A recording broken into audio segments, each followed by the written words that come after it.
এই, কি হয়েছে রে? কিচ্ছু না। একটা জিনিস এনেছি তোর জন্য, এই নে খা। তিলের নাড়ু আমার খুব পছন্দের।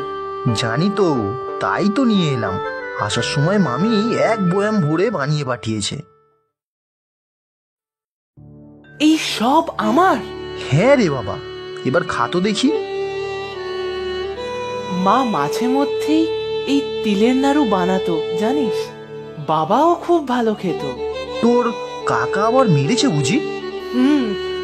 সে তো কিছু করলেও মার খাই, না করলেও খাই। আগে খুব কষ্ট হতো, এখন সয়ে গেছে। এটাই আমার কপালে আছে রে। আজ আবার কি হয়েছিল? আমার হাত থেকে ফসকে গরম চা আমার পায়েই পড়েছিল।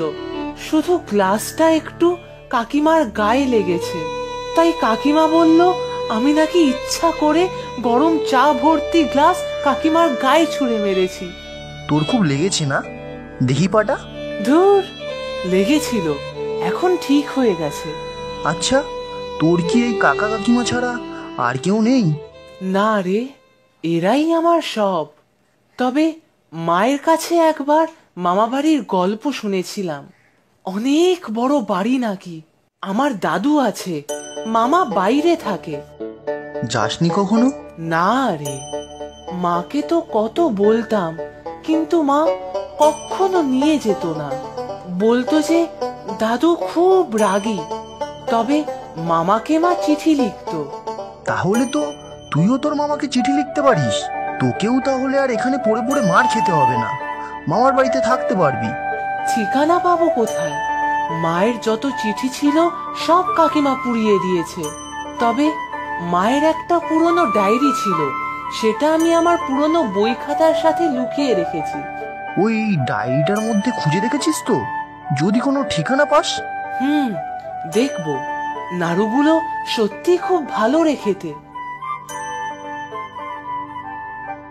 কাল আবার আনবো।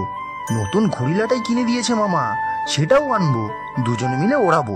এখন আমি যাই, ফিরতে দেরি হলে কাকিমা আবার অশান্তি করবে। ঠিক আছে, যা। আজ রাতেই ডায়েরিটা খুঁজবি কিন্তু। ঠিক আছে, জানি না কি আছে আমার কপালে।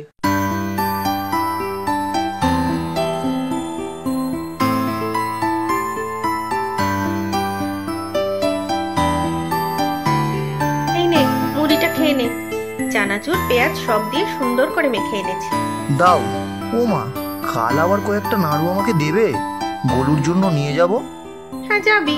সত্যি রে, ছেলেটার জন্য বড্ড খারাপ লাগে। জানো মা, ওকে ওর কাকা কাকিমা খুব মারে, ভালো করে খেতেও দেয় না। বাড়িটা তো ওর বাবার, বাজারে অত বড় কাপড়ের দোকানটাও ওর বাবার। ওর বাবা মা মারা যেতেই ওর কাকা সব সম্পত্তি দখল করে বসেছে। ওকে তো স্কুলেও যেতে দেয় না। সত্যি রে, ছেলেটার উপর কি অত্যাচারটাই না করে, দেখে এত খারাপ লাগে যে কি বলবো। কিন্তু আমরা তো কিছু বলতেও পারবো না। ওকে একদিন নিমন্ত্রণ করে খাওয়াবে মা। সে তো খাওয়াতেই পারি, কিন্তু ওর কাকিমা জানলে ছেলেটাকে আবার মারবে। ওরা চায় না ও বাইরে কারোর সাথে মেশে। আচ্ছা মা, গলুর মতো তোমার বান্ধবী ছিল? হ্যাঁ রে, খুব ভালো সম্পর্ক ছিল আমাদের।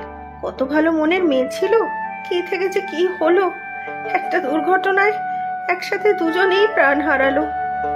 আচ্ছা মা, গলুর মামার বাড়িতে কেউ আছে কিনা জানো? না রে, গোলুর মা ওর বাপের বাড়ির সম্পর্কে কখনো কিছু বলতো না। বলতো বাবার সাথে নাকি মনোমালিন্য ছিল। তবে একটা ভাই ছিল শুনেছি, সেও নাকি বাইরে চাকরি করে। ইস, গলুর যদি মামা বাড়ি থাকতো তাহলে ওকে আর ওখানে থাকতে হতো না। কি আর করবি বল, সবই কপাল। বাচ্চা ছেলেটার কষ্ট চোখে দেখা যায় না। কাল নাড়ুর সাথে কয়েকটা আম দেবো, নিয়ে যাস তো। হ্যাঁ মা, তাই দিও।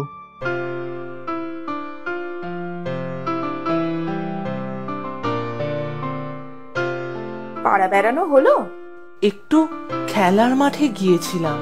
আমাকে উদ্ধার করেছিস? যা, 2 বালতি জল ভরে রাখ, তোর কাকা এলে হাত মুখ ধোবে। যাচ্ছি কাকিমা।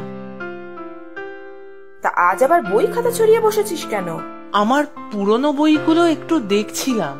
আমার স্কুলে যেতে খুব ইচ্ছা করে কাকিমা। সব ইচ্ছা তোর মরে যাওয়া বাপ মাকে গিয়ে বল। তোর শখ আহ্লাদ পূরণ করার দায়িত্ব আমাদের নয়।